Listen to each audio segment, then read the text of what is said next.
오늘 수요 기도회 가운데 나오신 여러분들 진심으로 환영하고 축복하고, 이 시간 하나님의 놀라운 은혜와 또 하나님의 남다른 그런 복이 넘쳐나는 복된 시간이 되기를 간절히 소망합니다. 코로나로 인하여 뚜렷하게 나타난 현상 두 가지를 꼽자면, 하나는 마스크를 쓰는 것이 너무나 자연스러워졌다는 것과, 또는 확진되었을 때 자가격리하는 것이 격리하는 것일 것입니다. 자가격리는 물론 치료의 목적도 있지만 다른 사람에게 전파되는 것을 미연에 방지하기 위함도 하나의 목적이기도 하지요. 오늘 우리가 읽은 본문의 주요 내용도 이와 마찬가지로 바로 전파력이 강한 전염병에 대한, 특별히 피부에 관한 그러한 병에 관한 말씀입니다. 특별히 본문은 이 병을 가리켜 나병이라고 말씀하고 있습니다. 이 병을 명확하게 나병이다라고 보기에는 참으로 어렵습니다. 왜냐하면 그 증상이 오늘날의 나병, 즉 한센병이라고 하는 오늘날의 병과는 다소 차이가 있기 때문입니다. 뿐만이 아니라 이 병이 피부에만 발생하는 것이 아니라 47절에는 의복, 48절에는 가죽이나 가죽으로 만든 모든 것, 심지어 14장에는 집에까지 발생하는 것으로 그런 것으로 봤을 때 이것을 나병이라고 보기에는 참으로 어렵다라는 것이죠. 왜냐하면 나병은 피부병의 한 종류이기 때문인 것이죠. 그래서 이것을 나병이라는 이런 의학적 그냥 그 하나의 병, 요것으로 봐야 국한시킬 것이 아니라 더 넓은 측면에서 영적인 것, 특별히 죄에 관한 문제에 대해서 우리가 바라봐야 된다는 것이 많은 학자들의 견해입니다. 아무튼 이 병이 발생했을 때 제일 먼저 해야 되는 것은 제사장에게로 가는 것이었습니다. 무엇보다 이 병의 중요한 것이 뭐냐면은 이 병이 전염성이 있는지 없는지를 판단하는 것이 가장 중요했습니다. 그래서 피부에 무엇이 돋거나 뾰루지가 났거나 또는 무슨 색점이 생기면 그는 그 즉시 제사장에게로 그 환부를 보여야 했다라는 것이죠. 그 이유는 우리가 이미도 살펴봤듯이 레위기 10장에 제사장에게 하나님께서 제사장들에게 정함과 부정함을 분별하는 권한과 의무를 주셨기 때문입니다. 그래서 이 병이 정한지 아니면 부정한지를 판단 내릴 수 있는 권한을 가진 제사장에게로 가서 이 병을 보여야 했다라는 것이죠. 그렇기 때문에 오늘 본문을 단순히 치료 차원에서 바라봐야 될 것이 아니라 이게 부정의 차원에서 더 이상 거룩한 백성들이 부정함에 퍼지지 않게 함으로 거룩한 백성들이 온전한 정함을 유지함을 하기 위한 그러한 보전으로 바라봐야 한다라는 것입니다. 그래서 제사장은 이 병을 꼼꼼히 살펴야 했습니다. 그런 후 정말 그 병이 나병이 확실하다라면 제사장은 부정하다 모든 사람들에게 외치고 이 병의 결과를 알려야 했습니다. 뿐만 아니라 46절에 보니까 이 병이 나병이 확실하다면 진영 밖으로 내쫓아서 혼자 그곳에서 격리되어 살아야 했다라는 것이죠. 그리고 그 병이 완쾌되기 전까지는 결코 진영 안으로 들어올 수 없었다라는 것입니다. 그런데 그 병을 꼼꼼히 살펴보는데 나병인지 아닌지 긴가민가 할 때에는 7일 동안 다시 격리시켜서 지켜봐야 했습니다. 그래서 7일이 지난 후 다시 진찰하여 이것이 나병인지 아닌지를 다시 판단하도록 했다라는 것이죠. 그런데 여기서 중요한 것은 이 병을 단번에 나병입니다, 부정하다라고 말하지 않았다라는 것입니다. 확정 짓는 것이 아니라 오히려 7일을 격리시키며 또 받고, 그래도 모르겠다 그러면 또다시 7일을 더 연장해서 계속해서 지켜봤다라는 것이죠. 즉, 한 번 발생한 피부병의 증상을 주도 면밀하게 살펴보면서 또 확인했다라는 것입니다. 왜 그렇게까지 한 걸까요? 제사장이 한 번에 부정하다, 나병입니다 라고 외치면 그는 진영 밖으로 내쫓아야만 했기 때문인 것이죠. 가족과의 단절, 그리고 공동체 안에서의 단절을 의미하는 것입니다. 즉, 이는 공동체로부터 떨어져 나가 홀로 격리되어 살아야 된다라는 것은 마치 사형 선고와 같은 의미인 것이죠. 그렇기 때문에 제사장은 신중에 신중을 더하여 이것을 판단해야 했던 것입니다. 그러나 그럼에도 불구하고 제사장은 인간의 동정으로 이것을 묵인할 수는 없었습니다. 반드시 그가 나병인 것이 확실하다면 부정하다라고 외쳐야 선포해야만 했다라는 것이죠. 그런데 죄를 짓고 있는 그에게 아유 집사님 그 일은 하나님이 기뻐하시지 않는 것 같아요 라고 말하면 저와 여러분은 어떤 반응일까요? 아 우리 목사님은 사랑이 없네. 우리 목사님은 현실을 몰라도 너무 몰라. 아 글쎄 어쩜 나에게 그럴 수가 있지? 내가 목사님을 위해 어떻게 했는데, 내가 교회를 위해 어떻게 했는데, 금세 우리는 상처를 받게 되죠. 시험 든다라는 표현을 쓰며 대면 예배를 드리시던 분이 어느 순간 유튜브로 예배를 드리는 것입니다. 이는 설교도 마찬가지죠. 위로의 설교, 복받으다라는 이러한 설교는 소위 말해 인기가 좋습니다. 그런데 죄를 지적하고 회개하라라는 이 설교는 인기가 없어요. 잘 들으려고도 하지 않는다라는 것이죠. 그런데 한번 생각해 보시기 바랍니다. 둘 다 필요한 메시지예요. 어느 것 하나 더 버릴 수 없는 그러한 꼭 필요한 메시지다라는 것이죠. 그런데 전자만을 더 선호하고 있다면 그건 내가 지금 영적 나병에 걸려 있다라는 것과도 마찬가지일 것입니다. 의사가 환자의 몸을 진찰하고 그 질병이 발견되었을 때 환자에게 말하기가 참으로 민망하여 그 병을 숨긴다면 그 환자는 일시적으로는 마음의 평안을 얻을 수는 있을 것입니다. 그런데 결과적으로는 그 병으로 인해요 그 환자는 결국은 죽음을 맞이하게 된다라는 것이죠. 그래서 아프지만 또는 냉정하지만 때로는 그 환자에게 당신은 암 4기입니다. 진찰하고 그 병명을 얘기해 줘야 된다라는 것이죠. 그래야 그 병에서부터 고침받을 수 있는 노력을 하기 때문에 아프고 나 죽는다고 고통스러워하지만 의사는 칼을 대는 것입니다. 그 환부보다 더 크게 칼을 대어 생사를 찢어요. 그리고 그 암을 도려내는 것이죠. 왜요? 결과적으로는 그래야만 살기 때문입니다.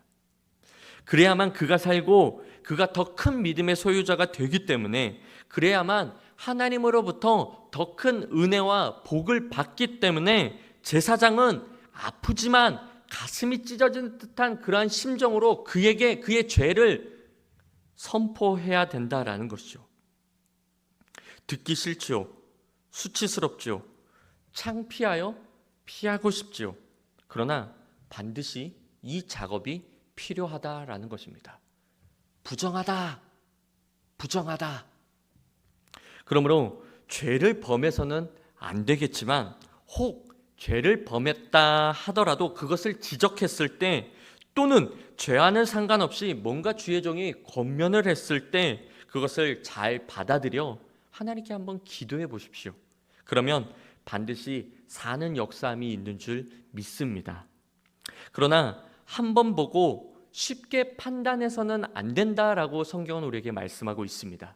그 사람의 그 죄에 대한 그 지적을 한 번 보고 쉽게 판단해서는 안 된다라는 거예요. 물론 어떤 것은 한 번에 판단이 되어지는 경우도 있습니다.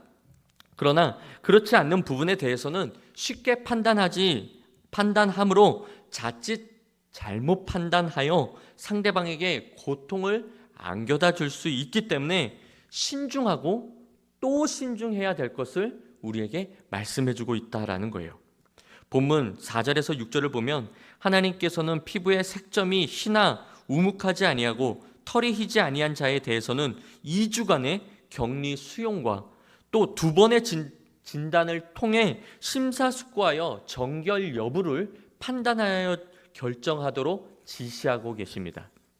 이처럼 우리도 다른 사람에 대해 쉽게 정죄하거나 판단하는 것은 조심해야 한다라는 것이에요. 요즘은 좌우 또는 흑백으로 나누어 너무 쉽게 판단하고 정죄하고 비판하는 모습들이 교회 안에도 참 많은 것 같습니다. 세상의 법정에서도 심증은 있으나 물증이 없을 때는 그 사람을 정죄하지 않는 것이 통례입니다. 그런데 교회 안에서는 사람들의 소문만 듣고 심증만 가지고 너무나 쉽게 그 사람을 정죄한다라는 거예요. 그리고 너무나 쉽게 그 사람에 대해서 우리는 쉽게 말해요. 집사님 그렇게 하면 안 돼. 쉽게 말한다라는 거죠. 결국 그를 진영 밖으로 내몰아버리는 경우가 많다라는 거예요. 즉 우리 교회 공동체에서 쫓아버리는 거예요. 요즘 새벽 기도회 때 잠언의 말씀을 살펴보고 있습니다. 특별히 그리스도인으로서 말과 행실을 조심해야 될 것을 계속해서 말씀해 주고 있어요. 특별히 말은 사람을 살리기도 하고 죽이기도 한다라고 말씀하고 계십니다. 그래서 지혜로운 자는 말을 함부로 하지 않는데요. 왜냐하면 이 말이 양약이 될 수도 있고 사람을 찌르는 칼이 될 수도 있기 때문에 이 말을 지혜로운 자는 쉽사리 하지 않는다라는 겁니다. 결코 덕스럽지 못한 말, 부정적인 말, 그 영혼을 죽이는 말은 하지 않는다라는 거예요. 그러므로 우리 말에 있어서도 좀 더 신중해야 한다라는 거예요. 그리고 신중하게 살펴본 후에 말해야 한다라는 것입니다. 뿐만 아니라 우리가 매사에 신중하고 깊이 알아본 후에 그리고 판단한 후 그러한 모습들을 가져야 된다라고 성경은 우리에게 말씀하고 있습니다. 그래야 잘못된 말과 잘못된 판단을 하지 않기 때문입니다. 더 나아가 정직하고 신뢰의 아이콘이 될 수 있기 때문이에요. 이것이 지혜로운 자이고 이 지혜로운 자, 즉 그리스도인은 이래야 된다라는 거예요. 예전에 목사님들이 관공서에 들어갈 때에는 거의 프리패스였습니다. 그만큼 정직과 신뢰의 대명사였기 때문이지요. 예전에 우리 그리스도인들도 그랬습니다. 쉽사리 슈퍼에서 외상 교회 다닌다고 하면은 쉽게 했었을 때가 있었어요. 그런데 지금은 은행에서 목사입니다라고 하면 대출이 어렵대요. 그만큼 어렵대요. 그만큼 정직과 신뢰가 바닥을 치고 있는 우리 기독교의 모습이 아닌가 싶습니다. 그러나 우리는 다시 이것을 회복해야 합니다. 그러기 위해선 곧바로 판단하고 다른 사람들에게 전달하기보단 신중하고 그렇게 말하고 행동해야 된다라는 거예요. 그 진위가 명확하지 않을 땐 걸러야 됩니다. 명확하다고 판단되어진다 하더라도 그것이 교회나 그 사람에게 결코 덕이 되지 않는다면, 더 나아가 하나님께 영광을 가리는 일이라면 우리는 입을 닫아야 된다라는 거예요. 그러므로 죄악은 분명하게 도려내야 됩니다. 하지만 분명하지 않을 때에는 더 신중하게 판단하고 때론 말을 절제하는 지혜도 필요하다라는 것입니다. 계속해서 46절에 나병에 걸린 자는 반드시 진영 밖에서 혼자 격리된 채 살아야만 했습니다. 이는 영적으로 볼 때 죄 씻음 받지 못한 자는 부정하여 결코 하나님 나라에 들어갈 수 없다라는 거예요. 하나님과 함께 할 수 없다는 것을 우리에게 말씀해 주고 있습니다. 부정한 자는 결코 하나님과 함께 할 수 없습니다. 아멘이십니까?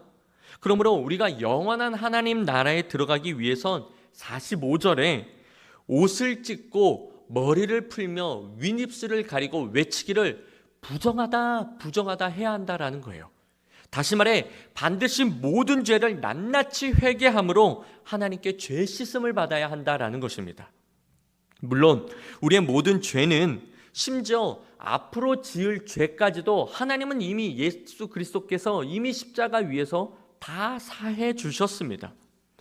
그러나 그렇다고 해서 우리의 죄가 회개 없이 자동으로 사함받는 것은 아니다라는 거예요.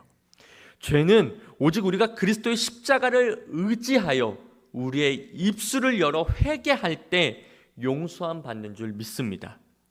그러므로 그리스도인들은 언제나 모든 죄를 사함받은 하나님의 자녀로서 살아가야 될 뿐만이 아니라 날마다 하나님 앞에 범죄할 수밖에 없는 연약한 자임을 고백하며 나는 죄인임을 고백하며 마치 가슴을 치며 나는 죄인이로소이다 말했던 그 세리와 같이 날마다 윗입술을 가리고 하나님 앞에 부정하다. 즉 회개 기도해야 한다라는 것입니다.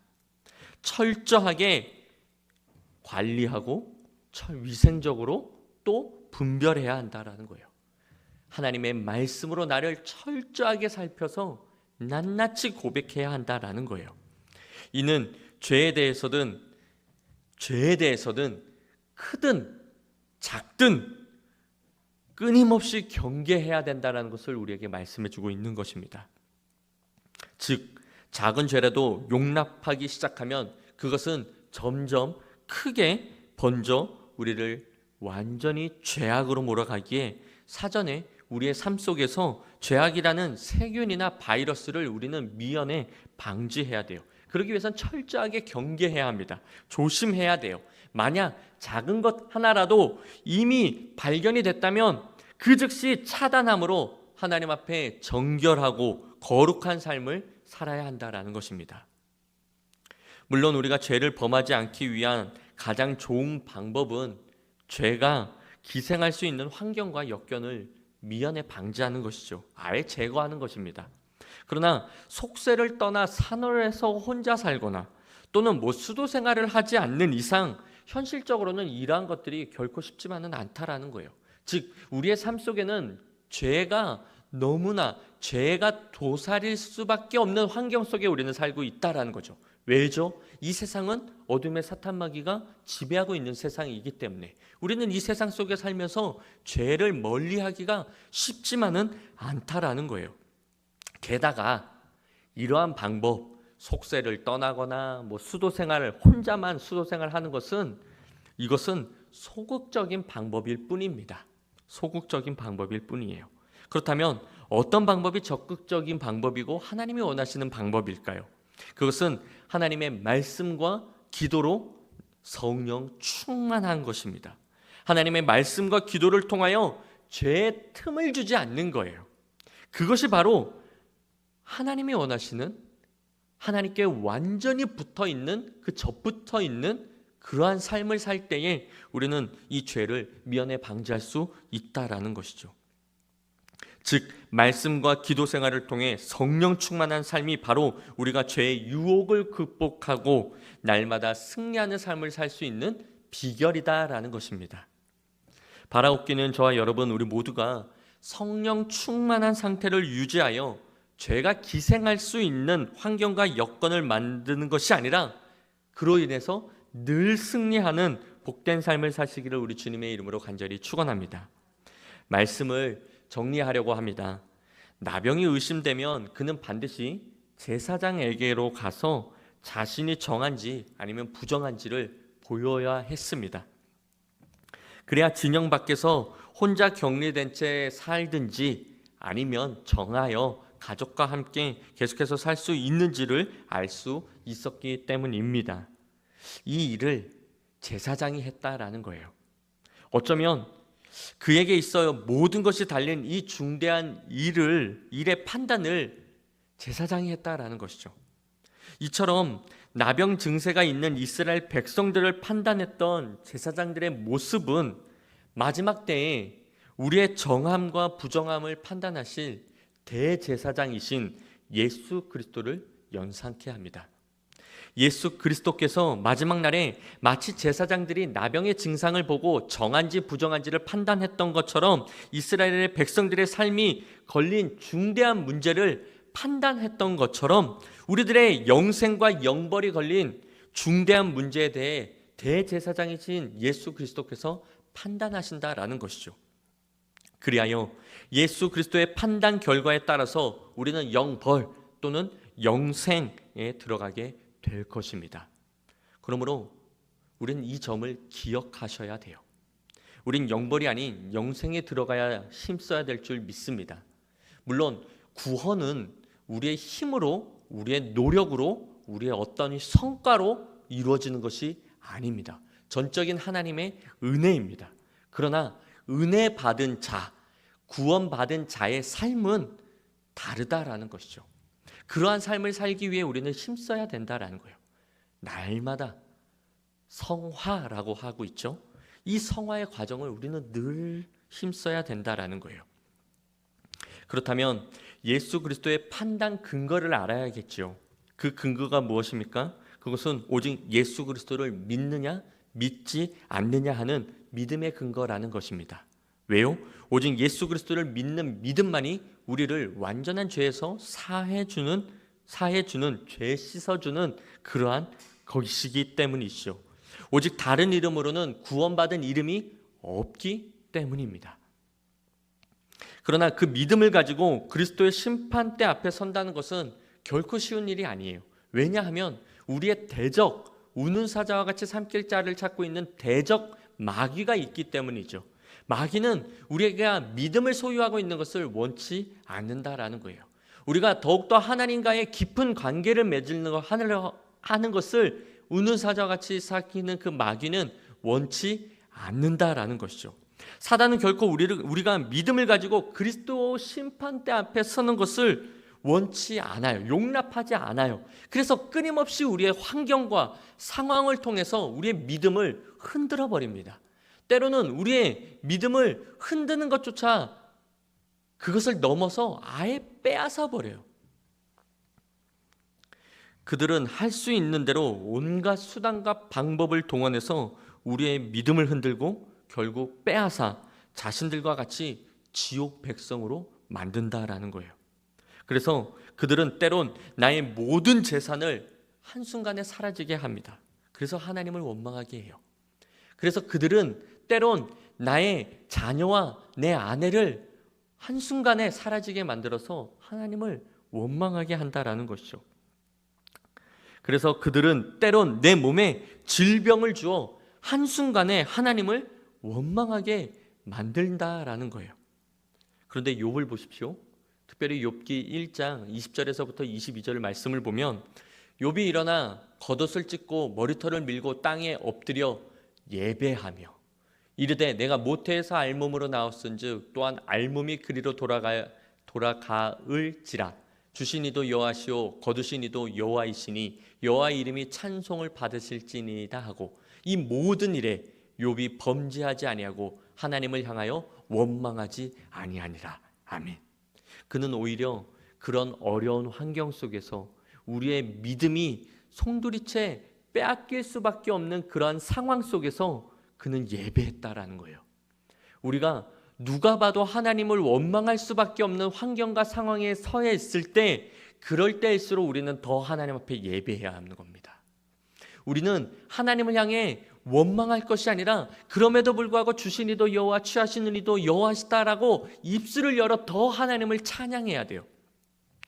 내 마음에 감사가 없고 오히려 불평, 불만, 원망으로 가득한 그러한 내 감정이라 할지라도 그럴 때일수록 더 하나님을 찬양해야 한다라는 거예요. 그리고 이 모든 일로 하여금 입술로라도 범죄하지 않아야 한다라는 것입니다. 그 결과 욥은 어떻게 됐습니까? 42장에 보니까 이전보다 갑절로 그 갑절의 은혜, 갑절의 복을 받았다라는 것입니다. 바로 이와 같은 믿음이 우리에게 있기를 간절히 소망합니다. 믿음은 들으면 안다였고 들음은 그리스도의 말씀이다라고 말씀하였습니다. 그러므로 우리는 하나님의 말씀을 가까이 해야 돼요. 기도함으로 영적 민감하게 깨어 있어야 돼요. 예수님께서 마지막 때에 세 제자를 데리고 산으로 올라가 기도하시잖아요. 3명의 제자가 잤습니다. 그때 예수님께서 뭐라고 말씀하십니까? 너희들이 한시라도 깨어 기도할 수 없냐라고 말씀하고 계세요. 늘 자고 있는 그들을 향해 깨어 있으라라고 말씀하고 계세요. 그 깨어 있으라라고 하면서 덧붙인 말씀이 뭐예요? 기도라고 말씀하고 계세요. 즉 우리가 깨어 있다라는 것이 뭐냐? 우리가 영적으로 깨어 있다라는 말은 즉 기도하라라는 거예요. 기도하고 있는지 아닌지를 통해서 우리가 영적에 잠들어 있는지 깨어 있는지를 알 수 있다라는 것이죠. 파수꾼이 깨어 있지 않으면 적이 오는지 안 오는지를 알 수가 없습니다. 우리가 기도로서 깨어있지 않으면 어둠의 사탄 마귀가 지금 나를 흔들고 있는지, 내 믿음을 빼앗으려고 이렇게 소시탐탐 노리고 있는지 알 수 없다라는 거예요. 그래서 우리는 기도함으로 깨어 있어야 되는 거예요. 그러니 우리의 기도가 무슨 환경을 해결해 달라, 나의 이 기도 제목 들어달라, 이러한 간구, 이거를 많이 하는 것보다 오히려 우는 사자와 같이 삼킬 자를 찾고 있는 그 대적을 향한 깨어있는 이런 영적인 기도, 이것을 더 많이 해야 한다는 겁니다. 그래야 우리가 이길 수 있기 때문이에요. 어둠의 사탄 마귀는 자꾸만 우리에게 문제라는 환경을 던지거든요. 그런데 어린아이와 같은 신앙은 이 문제 때문에 기도해요. 어둠의 사탄 마귀가 주는 문제 때문에 그 문제를 해결해 달라고 기도한다라는 거죠. 그런데 좀 더 성숙한 사람은 이 문제 때문에 기도하는 것이 아니라 어둠의 사탄 마귀가 이 문제로 인해서 나에게 뭘 빼앗아 갈지를 알고 그것을 놓고 기도를 한다라는 거죠. 이게 성숙한 사람인 거예요. 이게 성숙한 그리스도인인 것입니다. 바로 저와 여러분이 그러한 성숙한 그리스도인이 되어야 돼요. 이제 우리의 신앙은 어린아이의 신앙이 아닙니다. 어린아이의 신앙일 때는 홍해가 갈라져야지 우리는 건너갔어요. 하지만 지금의 우리의 신앙은 이제는 홍해가 갈라지기만을 기다릴 만한 신앙이 아니다라는 거예요. 우리는 법궤를 메고 이제는 흐르는 요단강을 향해서 과감하게 믿음으로 들어가야 됩니다. 그래야 하나님의 역사함이 있어요. 언제까지 하나님이 갈라줘야지만이 우리가 들어갈 수 있는 작은 믿음의 소유자가 야지만이 되어야 되겠습니까? 이제는 성숙한 믿음의 소유자답게 때로는 과감하게 믿음으로 전진해 나아가야 됩니다. 골리앗 앞에서 다윗은 아주 연약한 사람이죠. 누가 봐도 골리앗은 크나큰 문제입니다. 그 문제를 향해 우리는 과감하게 돌팔매질을 던지며 믿음으로 전진해 나가야 돼요. 그래야지만이 한 방에 맞출 수가 있고 골리앗은 쓰러진다라는 거예요. 하나님, 골리앗만 없으면 제가 믿음으로 나아가겠나이다. 우리의 신앙은 이제 거기서 넘어선 신앙이다라는 거죠. 그러니 우리는 기도해야 됩니다. 늘 영적으로 깨어 있도록. 늘 사단 마귀가 내 감정을 흔들어 하나님과의 관계를 멀어지도록, 자꾸만 섭섭한 마음을 조고하면서 목사님이 뭔가 서운한 감정이 들어 교회를 멀리하게 만드는 어둠의 사탄 마귀를 알 수 있는 비결은 기도라는 거예요. 그래서 기도로 영적으로 깨어 있어. 어라? 사탄 마귀가 또 내 감정 흔드네. 그래서 내 믿음을 흔드네. 그때 기도하는 거예요. 하나님, 이 섭섭한 마음 떠나가게 하시옵소서. 오히려 더 찬양하는 거죠. 더 예배하는 거고. 그러면 다시 포도나무고 가지가 포도나무에 접붙였을 때 그 영양분을 얻어 열매를 맺듯이 우리가 늘 접붙여 있는 일에 힘써야 된다는 거죠. 말씀과 기도로. 그래서 그 어떤 핍박과 유혹에서도 우리의 믿음을 끝까지 지켜내고, 또한 늘 믿음을 빼앗으려고 하는 어둠의 사탄 마귀와의 이 영적 싸움에서 늘 승리하여 마지막 날 그리스도 앞에 서는 그날, 그 자리가 두렵고 떨리는 심판대가 아니라 칭찬과 그 영광스러운 잔치자리에 참여하게 되는 우리 모두가 되시기를 우리 주님의 이름으로 간절히 축원합니다.